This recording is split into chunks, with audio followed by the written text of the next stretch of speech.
नमस्कार, आप देख रहे हैं कालचक्र। मैं हूं आपके साथ अंजलि आनंद और मेरे साथ हैं प्रश्न कुंडली विशेषज्ञ पंडित सुरेश पांडे जी। बहुत बहुत स्वागत है पंडित जी आपका।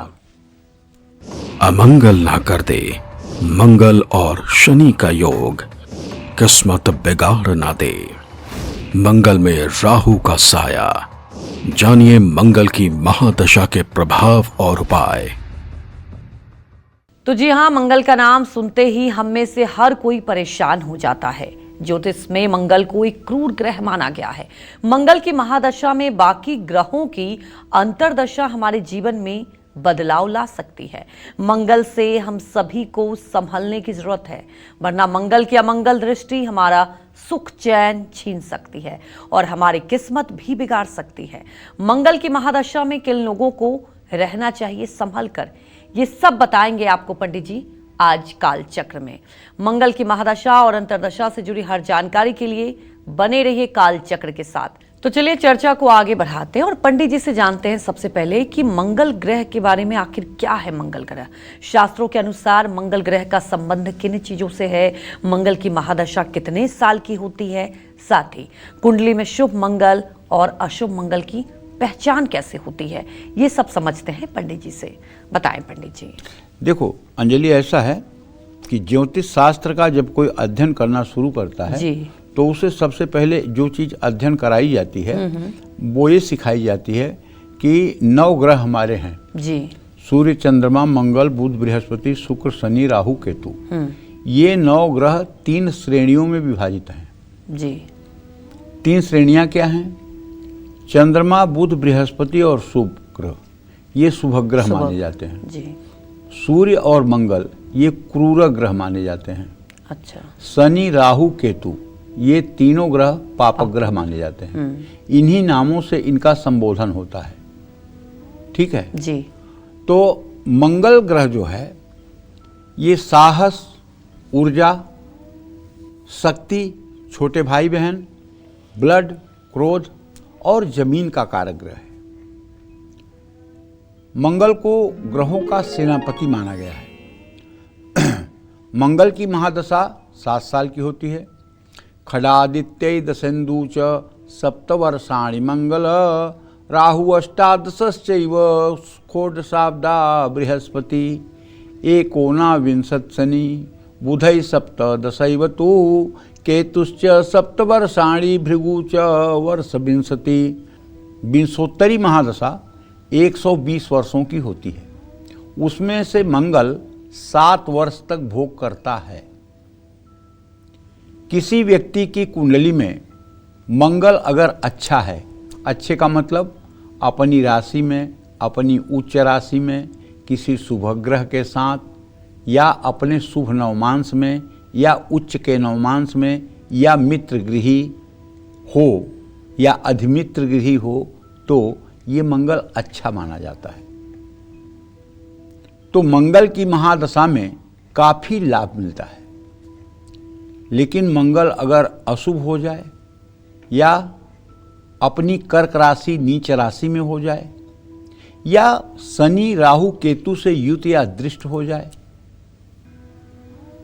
युति का मतलब साथ होना, दृष्टि का मतलब कोई पापक ग्रह उसे देखे, तो ऐसा व्यक्ति क्रोध करने वाला, बार बार दुर्घटनाओं का शिकार और कानूनी विवादों से घिरने वाला हो जाता है। अगर आपकी कुंडली में मंगल शुभ है और अपनी कुंडली और कुछ लक्षणों से आप इसे पहचान सकते हैं। व्यक्ति बड़े से बड़ा जोखिम लेने से नहीं डरेगा, क्योंकि मंगल साहस का ग्रह है। लेकिन जरूरत से ज्यादा मंगल अगर बलवान हो जाए तो ये दुस्साहस भी करवाता है। साहस तक तो ठीक है, लेकिन दुस्साहस ठीक नहीं है। अति सर्वत्र निंद्यते। सनातन धर्म में अति किसी चीज की अच्छी नहीं होती। अति का भला न बोलना, अति की भली न चूप, अति का भला न बरसना, अति की भली न धूप। अति किसी चीज की नहीं होनी चाहिए। अगर जरूरत से ज्यादा मंगल स्ट्रांग हो गया तो ऐसा आदमी दुस्साहसी भी हो जाता है, क्योंकि ऐसे आदमी के मन में भय नाम का कोई शब्द ही नहीं होता। वैसे मृत्यु का भय नहीं होना चाहिए, अपमान का भय नहीं होना चाहिए, गरीब होने का भय नहीं होना चाहिए, मरने का भय नहीं होना चाहिए, लेकिन दो चीज़ों का भय तो जरूर होना चाहिए सबके अंदर। पहला भय भगवान का, कि हम कोई ऐसा कार्य जीवन में ना करें जिससे भगवान रुष्ट हों या भगवान के दृष्टि में गलत हो। सबको पता है कि भगवान की दृष्टि में क्या गलत है, क्योंकि सबके हृदय में एक झीनी सी आवाज़ आती है किसी कर्म को करने के पहले, करो मत करो, ये उचित नहीं है, ये अनुचित है। सब लोग सोच कर देख लीजिए, जितने लोग कार्यक्रम देख रहे हैं, कि आपके मन से आवाज़ आती है कि नहीं, हाँ ये सही काम है करना चाहिए, अरे नहीं ये गलत काम है नहीं करना चाहिए। लेकिन उसके बाद भी आप अपने मन की न सुन करके, उस झीनी आवाज़ को न सुन करके वो काम भी कर बैठते हैं जिसके लिए अंदर से मनाही होती है। यही वो काम है जिसे भगवान देख करके एक तरह से उदास होते हैं कि मेरी सृष्टि में ऐसे भी लोग हैं जो बुरे कर्मों में भी संलग्न हैं। तो मंगल, एक तो भगवान से डरने की बात है, और दूसरा सनातन धर्म में कहा गया है कि चाहे शिव बिरंचि सम होई, बिनु गुरु भवनिधि तरई न कोई। जैसे विवाह आवश्यक है, संतान पैदा करना आवश्यक है, आजीविका चलाना आवश्यक है, उसी तरह से मनुष्य शरीर धारण करने के बाद एक गुरु बनाना भी आवश्यक है।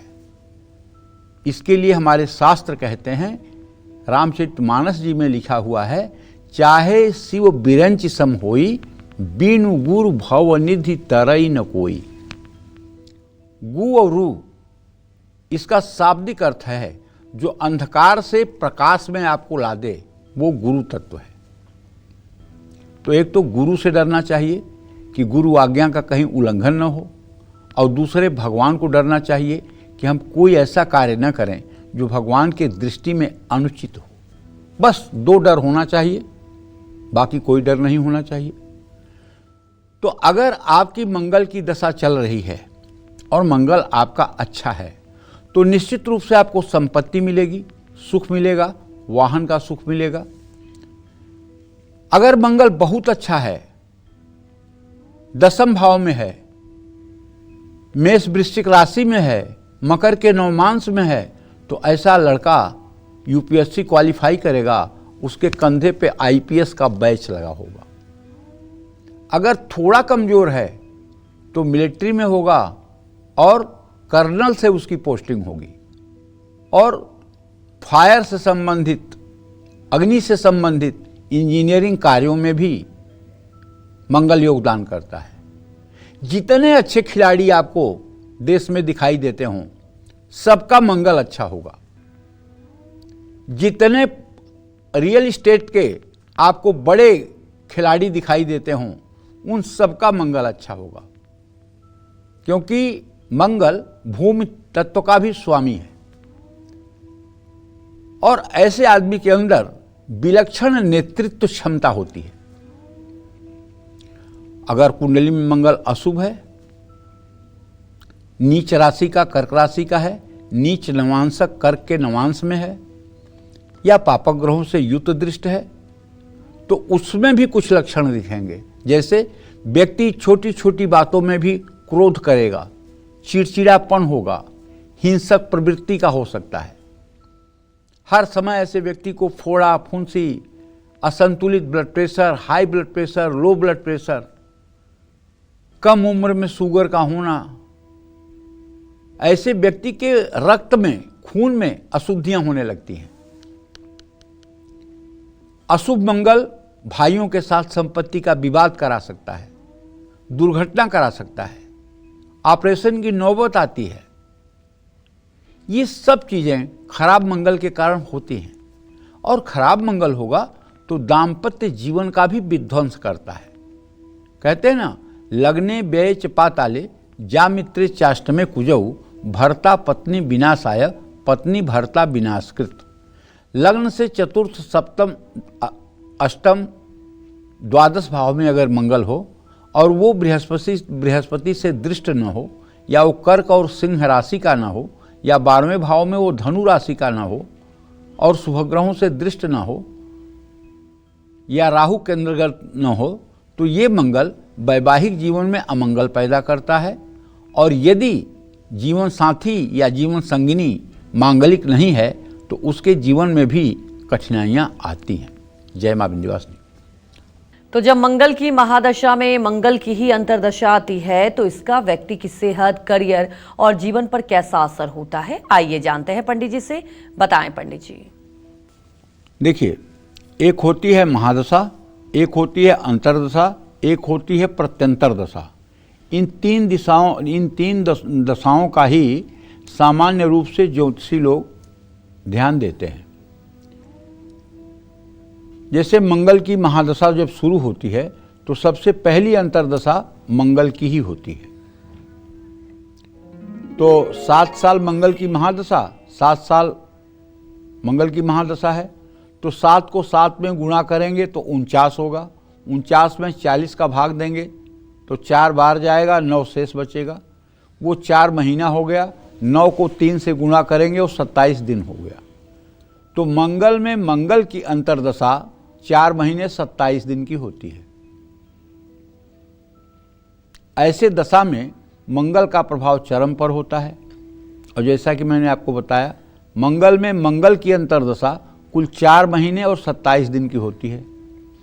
ये साहस में वृद्धि करती है, संपत्ति का सुख दिलाती है, विरोधी परास्त होते हैं, मुश्किल परिस्थिति में भी व्यक्ति निडर खड़ा रहता है।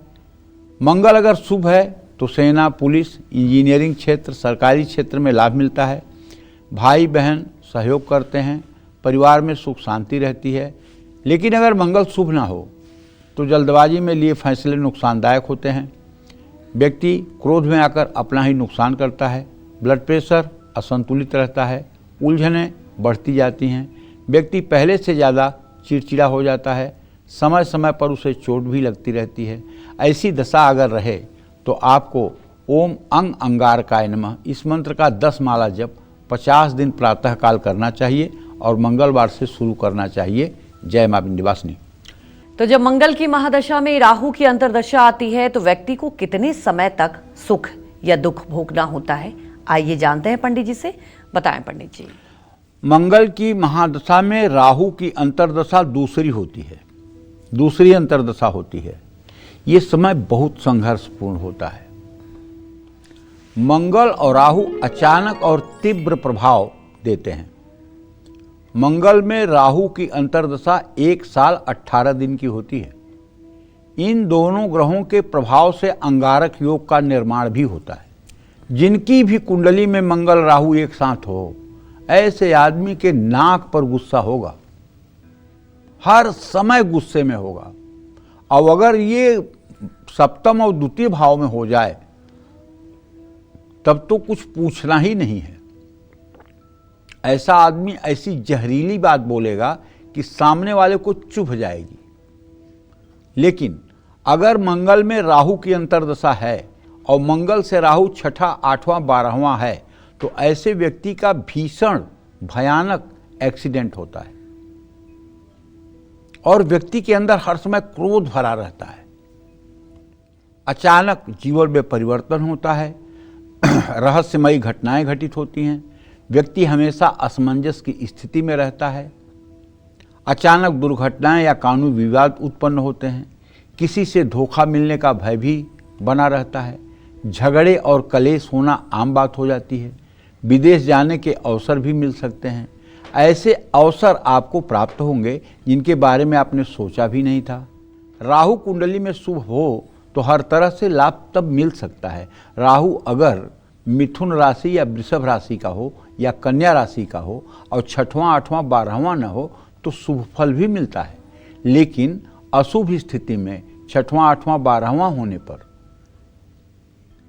या राहु नीच राशि में होने पर, वृश्चिक या धनु राशि में होने पर या इसी नवमांश में होने पर व्यक्ति लालच में आकर के गलत से गलत काम करता है। मंगल में राहु की दशा हो तो धैर्य और सावधानी और अनुशासन से मदद मिलती है।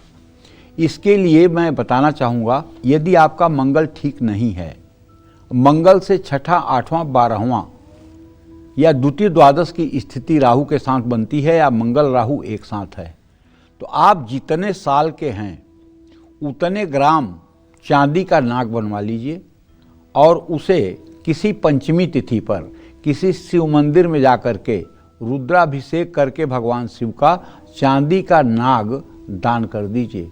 मेरी गारंटी है आप हर प्रकार के चोट चपेट, दुर्घटना और बड़ी मुसीबत से बच जाएंगे।